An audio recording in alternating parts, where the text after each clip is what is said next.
सत श्री अकाल, तुसीं देख रहे हो पंजाब मेल USA TV। मैं वरुण कौर मान। खबरां दी बुलेटिन विच तुहाडा स्वागत। खबरां दे बुलेटिन दे स्पॉन्सर हन real estate broker Mohan Cheema. Real estate की दुनिया च मन्निया परमन्निया नाम। पेश ने पहलां चोणवीआं खबरां। दिल्ली विच मौसम खराब होने कारण 17 उड़ाणां नूं गया अमृतसर उतारिया। कनेडा दी PR उड़ीक रहे प्रवासियां लई वड्डी खबर। भारती हाई कमिशन ने कनेडा विच तैराकी दे विद्यार्थियों लई जारी कीती एडवाइजरी। रूस का वड्डा ऐलान, बाइडन समेत 963 अमरीकियों ते लगाई यात्रा पाबंदी। बाइडन वालों यूक्रेन दे लई $40 अरब की सहायता बारे बिल ते हस्ताक्षर। अमेरिका विच चीन दीआं कंपनियां ते डिग सकदी है वड्डी गाज। ते हुण इन्हां खबरां दा विस्तार।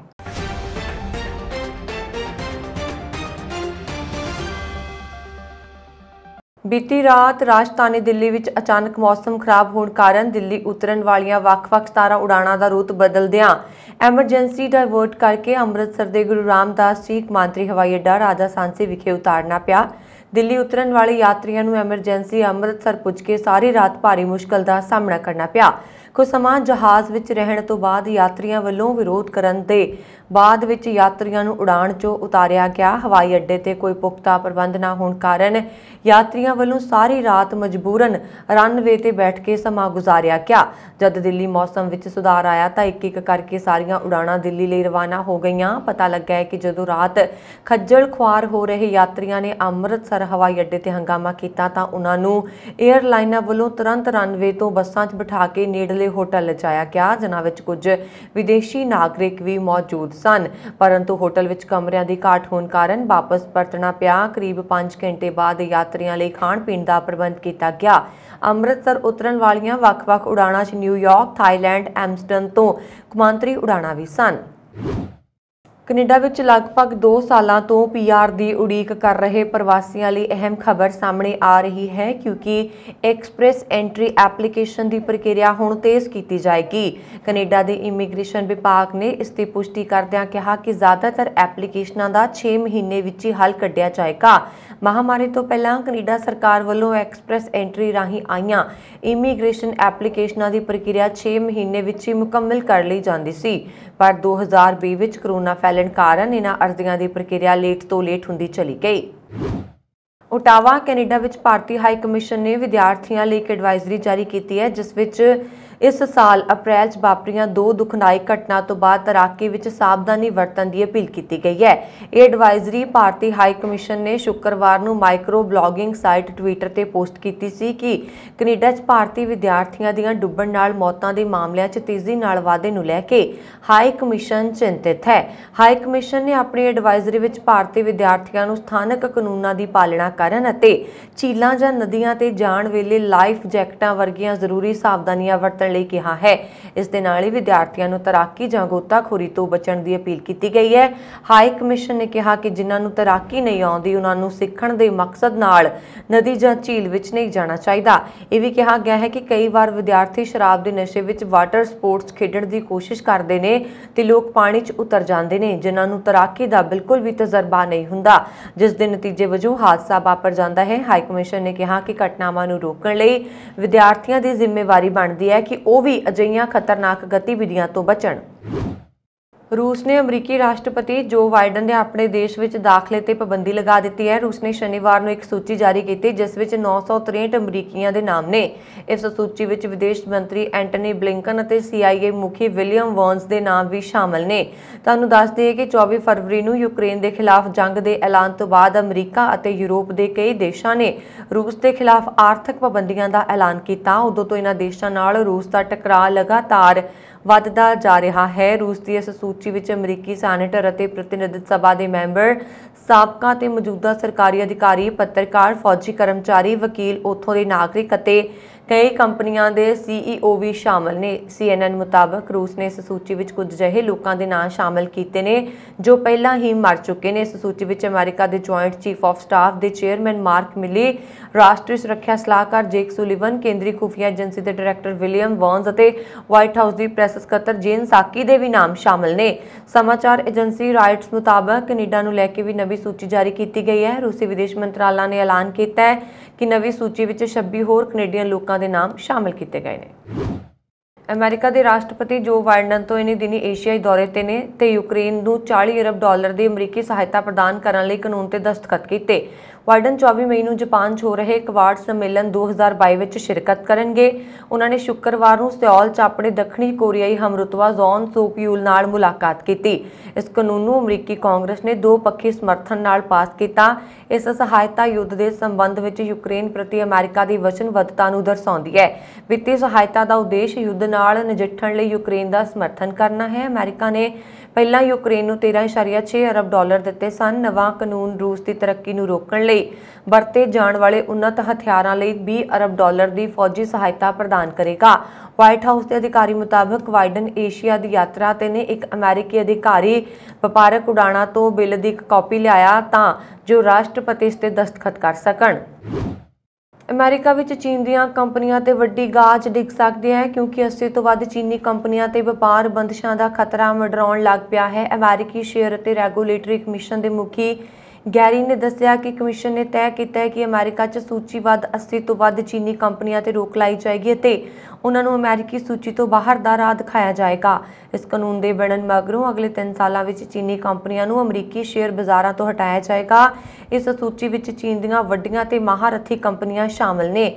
ਜੈਕ ਮਾ ਦੀ ਅਲੀਬਾਬਾ, Z.com, ਦੀਦੀ, ਪਿਓਨਦੋਦੂ ਇੰਕ, ਬਿਲੀਅਨ ਇੰਕ ਤੇ ਆਦਿ ਨੇ। ਇਸ ਤੋਂ ਇਲਾਵਾ ਚਾਈਨਾ ਪੈਟਰੋਲੀਅਮ ਅਤੇ ਕੈਮੀਕਲ ਕਾਰਪੋਰੇਸ਼ਨ ਕੰਪਨੀਆਂ ਵੀ ਸ਼ਾਮਲ ਨੇ।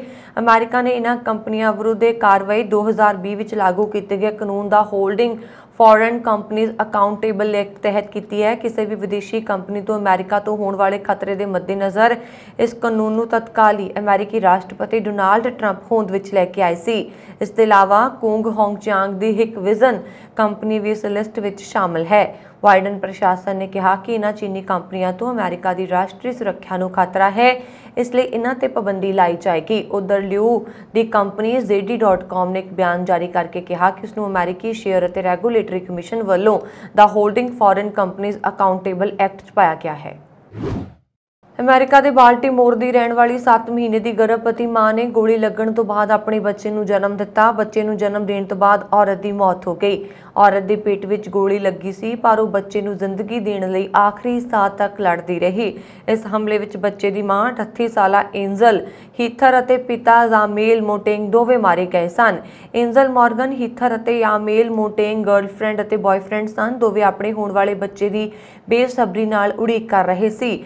ਰਿਪੋਰਟ ਮੁਤਾਬਕ ਵੀਰਵਾਰ ਰਾਤ ਨੂੰ ਹੋਈ ਹਿੰਸਾ ਵਿੱਚ ਜਦੋਂ ਇਹ ਜੋੜਾ ਡਾਊਨਟਾਊਨ ਬਾਲਟਿਮੋਰ ਵਿੱਚ ਸੜਕ ਕੰਢੇ ਖੜੇ ਸਨ ਤਾਂ ਕੁਝ ਅਣਪਛਾਤੇ ਲੋਕਾਂ ਨੇ ਕਾਰ 'ਚ ਆ ਕੇ ਗੋਲੀਆਂ ਚਲਾ ਦਿੱਤੀਆਂ। ਦੋਵਾਂ ਨੂੰ ਜੌਨਸ ਹੌਪਕਿੰਸ ਹਸਪਤਾਲ ਲਿਜਾਇਆ ਗਿਆ ਜਿੱਥੇ ਵਿਅਕਤੀ ਦੀ ਤੁਰੰਤ ਮੌਤ ਹੋ ਗਈ ਅਤੇ 7 ਮਹੀਨਿਆਂ ਦੀ ਗਰਭਵਤੀ ਔਰਤ ਨੇ ਬੱਚੇ ਨੂੰ ਜਨਮ ਦਿੱਤਾ। ਐਮਰਜੈਂਸੀ ਡਿਲੀਵਰੀ ਹੋਈ। ਬੱਚਾ ਵੀ ਗੋਲੀ ਲੱਗਣ ਕਾਰਨ ਜ਼ਖਮੀ ਹੈ। ਪੁਲਿਸ ਬੁਲਾਰੇ ਚੱਕਿਆ ਮੁਤਾਬਕ ਇਸ ਮਹੀਨੇ ਹੁਣ ਤੱਕ 13 ਕਤਲ ਅਤੇ 27 ਗੈਰ ਘਾਤਕ ਗੋਲਾਬਾਰੀ ਹੋ ਚੁੱਕੀ ਹੈ। ਪੁਲਿਸ ਨੇ 2022 ਵਿੱਚ ਹੁਣ ਤੱਕ 125 ਕਤਲਾਂ ਦੀ ਸੂਚਨਾ ਦਿੱਤੀ ਹੈ ਜਦੋਂ ਕਿ ਪਿਛਲੇ ਸਾਲ ਇਸ ਸਮੇਂ ਵਿੱਚ ਇਹ ਗਿਣਤੀ 114 ਸੀ। ਸ਼ਹਿਰ ਦੇ ਮੇਅਰ ਬ੍ਰੈਂਡਨ ਸਕਾਟ ਨੇ ਕਿਹਾ ਕਿ ਇਮਾਨਦਾਰੀ ਤੇ ਸਪਸ਼ਟ ਤੌਰ ਤੇ ਕਹਾਂ ਤਾਂ ਮੈਂ ਅਸਲ ਵਿੱਚ ਇਹ ਨਹੀਂ ਦੱਸ ਸਕਦਾ ਕਿ ਮਾਮਲਾ ਕੀ ਸੀ। ਸਾਡੇ ਸ਼ਹਿਰ ਵਿੱਚ ਗਰਭਵਤੀ ਔਰਤਾਂ ਨੂੰ ਗੋਲੀ ਮਾਰਨ ਵਾਲੇ ਲੋਕ ਨਹੀਂ ਹੋ ਸਕਦੇ। ਅਮਰੀਕਾ ਵਿੱਚ ਰੋਜ਼ਾਨਾ ਹੀ ਗੋਲਾਬਾਰੀ ਦੀਆਂ ਘਟਨਾਵਾਂ ਵਾਪਰਦੀਆਂ ਰਹਿੰਦੇ ਨੇ। ਇਸੇ ਤਰ੍ਹਾਂ ਸਾਊਥ ਕੈਲੀਫੋਰਨੀਆ ਵਿੱਚ ਗੋਲਾਬਾਰੀ ਦੀਆਂ ਖਬਰਾਂ ਸਾਹਮਣੇ ਆ ਰਹੀਆਂ ਨੇ। ਰਿਪੋਰਟ ਅਨੁਸਾਰ ਰਾਤ ਨੂੰ ਪਾਰਟੀ ਦੇ ਦੌਰਾਨ ਗੋਲਾਬਾਰੀ ਦੀ ਘਟਨਾ ਵਾਪਰ ਗਈ ਜਿਸ ਵਿੱਚ 8 ਲੋਕ ਜ਼ਖਮੀ ਹੋ ਗਏ ਤੇ ਇੱਕ ਵਿਅਕਤੀ ਦੀ ਮੌਤ ਹੋ ਗਈ। ਸੈਨ ਬਰਨਾਰਡੀਨੋ ਦੇ ਪੁਲਿਸ ਅਧਿਕਾਰੀ ਨੇ ਦੱਸਿਆ ਕਿ ਦੇਰ ਰਾਤ ਸਾਨੂੰ ਪਾਰਟੀ ਦੇ ਬਾਹਰ ਇੱਕ ਵਿਅਕਤੀ ਦੀ ਲਾਸ਼ ਮਿਲੀ। ਇਹ ਪਾਰਟੀ ਸਟ੍ਰਿਪ ਮਾਲ ਵਿੱਚ ਚੱਲ ਰਹੀ ਸੀ। ਅਧਿਕਾਰੀ ਨੇ ਦੱਸਿਆ ਕਿ ਜਿਹੜੇ ਲੋਕਾਂ ਨੂੰ ਗੋਲੀ ਲੱਗੀ ਹੈ ਉਹਨਾਂ ਹਸਪਤਾਲ ਵਿੱਚ ਦਾਖਲ ਕਰਵਾਇਆ ਗਿਆ। ਜ਼ਿਆਦਾਤਰ ਲੋਕ ਆਪਣੀ ਹੀ ਗੱਡੀ ਰਾਹੀਂ ਹਸਪਤਾਲ ਪੁੱਜੇ। ਇੱਥੇ ਜ਼ਖਮੀਆਂ ਦੀ ਹਾਲਤ ਖਤਰੇ ਤੋਂ ਬਾਹਰ ਹੈ। ਇਸ ਮਾਮਲੇ ਵਿੱਚ ਕਿਸੇ ਦੀ ਗ੍ਰਿਫਤਾਰੀ ਅਜੇ ਤੱਕ ਨਹੀਂ ਹੋਈ ਅਤੇ ਨਾ ਹੀ ਕਿਸੇ ਸ਼ੱਕੀ ਦੀ ਪਛਾਣ ਹੋ ਸਕੀ ਹੈ। ਪੁਲਿਸ ਨੇ ਦੱਸਿਆ ਕਿ ਇੱਕ ਭੀੜ-ਭਾੜ ਵਾਲੀ ਥਾਂ ਤੇ ਪਾਰਟੀ ਦੌਰਾਨ ਬਹਿਸ ਦੌਰਾਨ ਇਹ ਗੋਲਾਬਾਰੀ ਹੋਈ ਹੈ। ਕਿਸੇ ਖਾਸ ਵਿਅਕਤੀ ਨੂੰ ਇਸ ਵਿੱਚ ਨਿਸ਼ਾਨਾ ਨਹੀਂ ਬਣਾਇਆ ਗਿਆ। ਆਸਟ੍ਰੇਲੀਆ ਦੀਆਂ ਫੈਡਰਲ ਚੋਣਾਂ ਵਿੱਚ ਲੇਬਰ ਪਾਰਟੀ ਨੇ ਜਿੱਤ ਦਰਜ ਕੀਤੀ ਜਿਸ ਦੇ ਨਾਲ ਐਂਥਨੀ ਅਲਬਾਨੀਜ਼ ਆਸਟ੍ਰੇਲੀਆ ਦੇ 31ਵੇਂ ਪ੍ਰਧਾਨ ਮੰਤਰੀ ਵਜੋਂ ਸਹੁੰ ਚੁੱਕਣਗੇ। ਆਸਟ੍ਰੇਲੀਆ ਦੀਆਂ ਇਹਨਾਂ ਚੋਣਾਂ ਵਿੱਚ ਲੇਬਰ ਪਾਰਟੀ ਅਤੇ ਲਿਬਰਲ ਪਾਰਟੀ ਵਿੱਚ ਟੱਕਰ ਸੀ। ਐਂਥਨੀ ਅਲਬਾਨੀਜ਼ ਸ਼ਨੀਵਾਰ ਰਾਤ ਨੂੰ ਲੇਬਰ ਦੀ ਜਿੱਤ ਤੋਂ ਬਾਅਦ ਆਸਟ੍ਰੇਲੀਆ ਦੇ 31ਵੇਂ ਪ੍ਰਧਾਨ ਮੰਤਰੀ ਵਜੋਂ ਸਹੁੰ ਚੁੱਕਣਗੇ। ਉਹਨਾਂ ਗਰਜਦੇ ਹੋਏ ਲੇਬਰ ਵਫਾਦਾਰ ਹਾਟਲੈਂਡ ਵਿੱਚ ਆਪਣੀ ਜਿੱਤ ਦਾ ਭਾਸ਼ਣ ਦਿੱਤਾ। ਉਹਨਾਂ ਆਪਣੇ ਭਾਸ਼ਣ ਵਿੱਚ ਕਿਹਾ ਕਿ ਮੈਂ ਆਪਣੇ ਸਾਥੀ ਆਸਟ੍ਰੇਲੀਅਨ ਨੂੰ ਕਹਿੰਦਾ ਹਾਂ, ਇਸ ਅਸਾਧਾਰਨ ਸਨਮਾਨ ਲਈ ਤੁਹਾਡਾ ਧੰਨਵਾਦ। ਅੱਜ ਰਾਤ ਆਸਟ੍ਰੇਲੀਆਈ ਲੋਕਾਂ ਨੇ ਬਦਲਾਅ ਲਈ ਵੋਟ ਦਿੱਤੀ ਹੈ। ਮੈਂ ਇਸ ਜਿੱਤ ਨਾਲ ਨਿਮਰ ਹਾਂ ਅਤੇ ਮੈਨੂੰ ਆਸਟ੍ਰੇਲੀਆ ਦੇ 31ਵੇਂ ਪ੍ਰਧਾਨ ਮੰਤਰੀ ਵਜੋਂ ਸੇਵਾ ਕਰਨ ਦਾ ਮੌਕਾ ਮਿਲਣ 'ਤੇ ਮਾਣ ਮਹਿਸੂਸ ਹੋ ਰਿਹਾ। ਮੇਰੀ ਲੇਬਰ ਟੀਮ ਆਸਟ੍ਰੇਲੀਆਈ ਵਾਸੀਆਂ ਨੂੰ ਇਕੱਠੇ ਲਿਆਉਣ ਲਈ ਹਰ ਰੋਜ਼ ਕੰਮ ਕਰੇਗੀ ਅਤੇ ਮੈਂ ਆਸਟ੍ਰੇਲੀਆ ਦੇ ਲੋਕਾਂ ਲਈ ਯੋਗ ਸਰਕਾਰ ਦੀ ਅਗਵਾਈ ਕਰਾਂਗਾ। ਇਹ ਸਰਕਾਰ ਉਨੀ ਦਲੇਰ, ਮਿਹਨਤੀ ਅਤੇ ਦੇਖਭਾਲ ਕਰਨ ਵਾਲੀ ਹੈ ਜਿੰਨੀ ਆਸਟ੍ਰੇਲੀਆਈ ਲੋਕ ਖੁਦ ਨੇ। ਰਾਤ ਪਹਿਲਾਂ ਸਕਾਟ ਮੋਰਿਸਨ ਨੇ ਮੈਨੂੰ ਚੋਣ ਵਿੱਚ ਸਾਡੀ ਜਿੱਤ 'ਤੇ ਆਪਣੇ ਆਪ ਨੂੰ ਅਤੇ ਲੇਬਰ ਪਾਰਟੀ ਨੂੰ ਵਧਾਈ ਦੇਣ ਲਈ ਫੋਨ ਕੀਤਾ। ਮੋਰਿਸਨ ਨੇ ਬਹੁਤ ਮਿਹਰਬਾਨੀ ਨਾਲ ਮੈਨੂੰ ਸ਼ੁਭਕਾਮਨਾਵਾਂ ਦਿੱਤੀਆਂ ਅਤੇ ਮੈਂ ਇਸ ਦੇ ਲਈ ਉਹਨਾਂ ਦਾ ਧੰਨਵਾਦ ਕੀਤਾ ਅਤੇ ਮੈਂ ਉਹਨਾਂ ਨੂੰ ਸ਼ੁਭਕਾਮਨਾਵਾਂ ਦਿੰਦਾ ਹਾਂ। ਕੈਨੇਡਾ ਵਿੱਚ ਜਾ ਕੇ ਦੁਸ਼ਵਾਰੀ ਤਹਿਤ ਅਤੇ ਸਹੂਲਤਾਂ ਭਰਪੂਰ ਜੀਵਨ ਮਾਣਨ ਦੀ ਇੱਛਾ ਦੁਨੀਆ ਭਰ ਵਿੱਚ ਕਰੋੜਾਂ ਲੋਕਾਂ ਦੀ ਹੈ। ਇਸ ਸਮੇਂ ਵੀ 21 ਲੱਖ ਤੋਂ ਵੱਧ ਵਿਦੇਸ਼ੀ ਲੋਕ ਕੈਨੇਡਾ ਦੇ ਇਮੀਗ੍ਰੇਸ਼ਨ ਅਤੇ ਵੀਜ਼ਾ ਅਪਲਾਈ ਕਰਕੇ ਆਪਣੀ ਵਾਰੀ ਦੀ ਉਡੀਕ ਕਰ ਰਹੇ ਨੇ। ਉਹਨਾਂ ਵਿੱਚ ਵੱਡੀ ਗਿਣਤੀ ਪੰਜਾਬ ਦੇ ਵਾਸੀਆਂ ਦੀ ਹੈ ਕਿਉਂਕਿ ਲੰਬੇ ਸਮੇਂ ਤੋਂ ਕੈਨੇਡਾ ਪੰਜਾਬੀਆਂ ਦਾ ਚਹੇਤਾ ਦੇਸ਼ ਹੈ। ਇਹ ਵੀ ਕਿ ਦੱਖਣੀ ਏਸ਼ੀਆਈ ਦੇ ਦੇਸ਼ਾਂ ਤੋਂ ਕੈਨੇਡਾ ਵਿੱਚ ਪਹੁੰਚ ਕੇ ਰਹਿਣ ਦਾ ਸਭ ਤੋਂ ਪਹਿਲਾ ਇਤਿਹਾਸਿਕ ਮੀਲ ਪੱਥਰ ਪੰਜਾਬੀਆਂ ਨੇ ਗੱਡਿਆ ਸੀ। ਪੰਜਾਬ ਤੋਂ ਕੈਨੇਡਾ ਵਿੱਚ ਪ੍ਰਵਾਸ ਕਰ ਜਾਣ ਦਾ ਇੱਕ ਉਦਾਸ ਕਰਨ ਵਾਲਾ ਕਾਟਾਮਾਗਾਰੂ ਕਾਂਡ ਵੀ ਹੈ, ਜਿਸ ਦੀ ਵਰ੍ਹੇਗੰਢ ਹਰੇਕ ਸਾਲ 23 ਮਈ ਨੂੰ ਮਨਾਈ ਜਾਂਦੀ ਹੈ। ਕੈਨੇਡਾ ਦੀ ਕੁੱਲ ਵਸੋਂ 3 ਕਰੋੜ 80 ਲੱਖ ਦੇ ਕਰੀਬ ਹੈ, ਜਿਸ ਵਿੱਚ ਹੁਣ ਵਾਧਾ ਸਿਰਫ ਪ੍ਰਵਾਸ ਅਤੇ ਪ੍ਰਵਾਸ ਉੱਥੇ ਰਹਿ ਰਹੇ ਵਿਦੇਸ਼ੀ ਮੂਲ ਦੇ ਲੋਕਾਂ ਦੇ ਘਰਾਂ ਵਿੱਚ ਪੈਦਾ ਹੋ ਰਹੇ ਬੱਚਿਆਂ ਕਾਰਨ ਹੋ ਰਿਹਾ। ਕੈਨੇਡਾ ਭਰ ਵਿੱਚ ਇਸ ਸਮੇਂ 1 ਕਰੋੜ ਦੇ ਕਰੀਬ ਅਜਿਹੀ ਆਬਾਦੀ ਹੈ ਜਿਨ੍ਹਾਂ ਦੀ ਬੋਲੀ ਅੰਗਰੇਜ਼ੀ ਜਾਂ ਫ੍ਰੈਂਚ ਹੈ। ਕੈਨੇਡਾ ਦੀਆਂ ਸਰਕਾਰੀ ਭਾਸ਼ਾਵਾਂ ਵਿੱਚ ਨਹੀਂ ਹੈ, ਸਗੋਂ ਉਹ ਵਿਦੇਸ਼ਾਂ ਤੋਂ ਹਮੇਸ਼ਾ ਵਾਸਤੇ ਕੈਨੇਡਾ ਵਿੱਚ ਰਹਿਣ ਲਈ ਗਏ ਹੋਏ ਨੇ। ਸਨ 1900 ਸ਼ੁਰੂ ਹੋਣ ਤੱਕ ਪੰਜਾਬੀਆਂ ਦੀ ਉਸ ਦੇਸ਼ ਵਿੱਚ ਗਿਣਤੀ 100 ਦੇ ਕਰੀਬ ਸੀ, ਜੋ 2021 ਤੱਕ ਵੱਧ ਕੇ ਤਕਰੀਬਨ 9 ਲੱਖ ਹੋ ਗਈ ਅਤੇ ਉਸ ਆਬਾਦੀ ਦਾ ਵੱਡਾ ਹਿੱਸਾ ਬ੍ਰਿਟਿਸ਼ ਕੋਲੰਬੀਆ, ਓਨਟਾਰੀਓ ਅਤੇ ਅਲਬਰਟਾ ਵਿੱਚ ਹੈ। ਦੇਸ਼ ਭਰ ਵਿੱਚ ਅੰਗਰੇਜ਼ੀ, ਫ੍ਰੈਂਚ, 2 ਚੀਨੀ ਭਾਸ਼ਾਵਾਂ ਤੋਂ ਬਾਅਦ ਪੰਜਾਬੀ 5ਵੇਂ ਨੰਬਰ ਦੀ ਸਭ ਤੋਂ ਬੋਲੀ ਜਾਣ ਵਾਲੀ ਭਾਸ਼ਾ ਬਣ ਚੁੱਕੀ ਹੈ, ਭਾਵੇਂ ਕਿ ਦੇਸ਼ ਦੀ ਸੰਸਦ ਵਿੱਚ ਪੰਜਾਬੀ 3ਰੇ ਨੰਬਰ ਦੀ ਬੋਲੀ ਮੰਨੀ ਜਾਂਦੀ ਹੈ।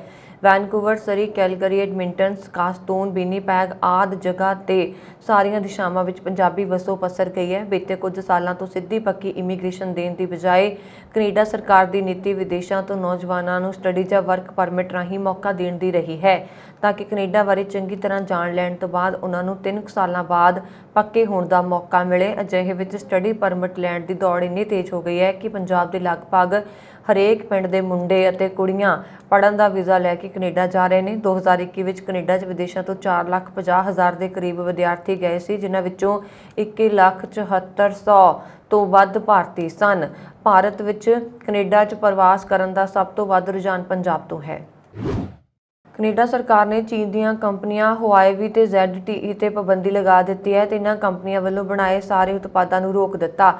ਕੈਨੇਡਾ ਨੇ ਕਿਹਾ ਕਿ ਚੀਨ ਦੀਆਂ ਇਹਨਾਂ ਕੰਪਨੀਆਂ ਤੇ ਪਾਬੰਦੀ ਲਗਾਉਣ ਦੇ ਨਾਲ ਹੀ ਕੈਨੇਡਾ ਦੇ ਸਾਰੇ ਸਟੋਰਾਂ ਨੂੰ ਹਦਾਇਤ ਦਿੱਤੀ ਗਈ ਹੈ ਕਿ ਇਹਨਾਂ ਕੰਪਨੀਆਂ ਦੇ ਉਤਪਾਦਾਂ ਨੂੰ ਤੁਰੰਤ ਹਟਾ ਦਿੱਤਾ ਜਾਵੇ। ਕੈਨੇਡਾ ਸਰਕਾਰ ਨੇ ਵੱਡਾ ਫੈਸਲਾ ਲੈਂਦੇ ਹੋਏ ਇੱਕ ਬਿਆਨ ਜਾਰੀ ਕੀਤਾ ਕਿ ਉਹ ਆਪਣੇ ਦੂਰ ਸੰਚਾਰ ਢਾਂਚੇ ਵਿੱਚ ਚੀਨ ਦੀਆਂ ਇਹਨਾਂ ਕੰਪਨੀਆਂ ਦੇ ਸਮਾਨ ਦੀ ਵਰਤੋਂ ਨਹੀਂ ਕਰੇਗੀ ਤਾਂ ਕਿ ਭਵਿੱਖ ਵਿੱਚ ਉਹਨਾਂ ਲਈ ਕੋਈ ਵੱਡੀ ਮੁਸੀਬਤ ਖੜੀ ਨਾ ਹੋ ਸਕੇ।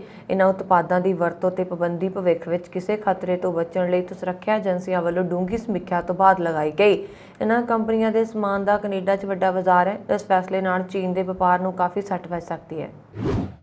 ਲੁਧਿਆਣਾ ਵਿੱਚ ਦਫ਼ਤਰ ਖੋਲ੍ਹ ਕੇ ਕੰਮ ਕਰ ਰਹੇ ਟਰੈਵਲ ਏਜੰਟ ਨੇ ਜਲੰਧਰ ਦੀ ਸਬ ਡਿਵੀਜ਼ਨ ਸ਼ਾਹਕੋਟ ਦੇ ਕਰੀਬ 48 ਲੋਕਾਂ ਨੂੰ ਵਿਦੇਸ਼ ਭੇਜਣ ਦੇ ਨਾਂ ਤੇ ਠੱਗੀ ਸ਼ਿਕਾਰ ਬਣਾਉਂਦੇ ਹੋਏ ਕਰੀਬ 5 ਕਰੋੜ ਰੁਪਏ ਠੱਗ ਲਏ।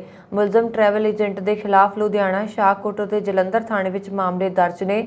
ਜਨਵਰੀ ਵਿੱਚ ਠੱਗੀ ਦੇ ਖੁਲਾਸੇ ਦੇ ਬਾਅਦ ਤੋਂ ਮੁਲਜ਼ਮ ਅੰਡਰਗਰਾਊਂਡ ਸੀ, ਜਿਸ ਨੂੰ ਦੇਰ ਸ਼ਾਮ ਸ਼ਾਹਕੋਟ ਦੇ ਰਿੱਕੀ ਸੋਬਤੀ ਜੋ ਠੱਗੀ ਦਾ ਸ਼ਿਕਾਰ ਹੋਏ ਸਨ ਨੇ ਪਛਾਣ ਲਿਆ ਤੇ ਫੜ ਕੇ ਥਾਣਾ 4 ਦੀ ਪੁਲਿਸ ਨੂੰ ਸੌਂਪ ਦਿੱਤਾ। ਜਲੰਧਰ ਦੀ ਸਬ ਡਿਵੀਜ਼ਨ ਸ਼ਾਹਕੋਟ ਦੇ ਰਿੱਕੀ ਸੋਬਤੀ ਅਤੇ ਕਾਲਾ ਸੰਘਿਆ ਨੇ ਦੱਸਿਆ ਕਿ 6 ਜਨਵਰੀ 2022 ਨੂੰ ਲੁਧਿਆਣਾ ਦੇ ਟਰੈਵਲ ਏਜੰਟ ਪ੍ਰਵੀਨ ਕੁਮਾਰ ਨਾਲ ਉਹਨਾਂ ਦੀ ਮੁਲਾਕਾਤ ਹੋਈ, ਜੋ ਡੇਰਾ ਬਸੀ ਦਾ ਰਹਿਣ ਵਾਲਾ ਹੈ। ਉਸਨੇ ਕੈਨੇਡਾ ਭੇਜਣ ਦੇ ਨਾਂ ਤੇ 10 ਲੱਖ ਰੁਪਏ ਮੰਗੇ ਸੀ। ਕੈਨੇਡਾ ਦੇ ਕਿਊਬੈਕ ਸੂਬੇ ਵਿੱਚ ਮੌਂਕੀ ਪੌਕਸ ਦੇ 3 ਨਵੇਂ ਮਰੀਜ਼ਾਂ ਦੀ ਪੁਸ਼ਟੀ ਹੋਣ ਨਾਲ ਕੁੱਲ ਗਿਣਤੀ 5 ਹੋ ਗਈ ਹੈ। ਪਬਲਿਕ ਹੈਲਥ ਏਜੰਸੀ ਵੱਲੋਂ ਤਕਰੀਬਨ 2 ਦਰਜਨ ਸ਼ੱਕੀ ਮਰੀਜ਼ਾਂ ਦੇ ਟੈਸਟ ਕੀਤੇ ਜਾ ਰਹੇ ਨੇ, ਜੋ ਕੈਨੇਡਾ ਦੇ ਇਤਿਹਾਸ ਵਿੱਚ ਸਭ ਤੋਂ ਉੱਚਾ ਅੰਕੜਾ ਮੰਨਿਆ ਜਾ ਰਿਹਾ ਹੈ। ਅਮਰੀਕਾ ਵਿੱਚ ਵੀ ਇੱਕ ਮਰੀਜ਼ ਮਿਲਿਆ ਹੈ, ਕਿਊਬੈਕ ਨਾਲ ਸੰਬੰਧਿਤ ਦੱਸਿਆ ਜਾ ਰਿਹਾ ਹੈ। ਕਰੀਬ 3 ਮਹੀਨਿਆਂ ਦੀ ਘੇਰਾਬੰਦੀ ਮਗਰੋਂ ਰਣਨੀਤਿਕ ਤੌਰ ਤੇ ਅਹਿਮ ਬੰਦਰਗਾਹ ਸ਼ਹਿਰ ਮਾਰੀਉਪੋਲ ਤੇ ਰੂਸ ਨੇ ਕਬਜ਼ੇ ਦਾ ਦਾਅਵਾ ਕੀਤਾ ਹੈ। यूक्रेन ਤੇ 24 फरवरी ਨੂੰ ਹਮਲਾ ਕੀਤੇ ਜਾਣ ਤੋਂ ਬਾਅਦ रूस ਦੀ ਇਹ ਹੁਣ ਤੱਕ ਦੀ ਸਭ ਤੋਂ ਵੱਡੀ ਜਿੱਤ ਮੰਨੀ ਜਾ ਰਹੀ ਹੈ।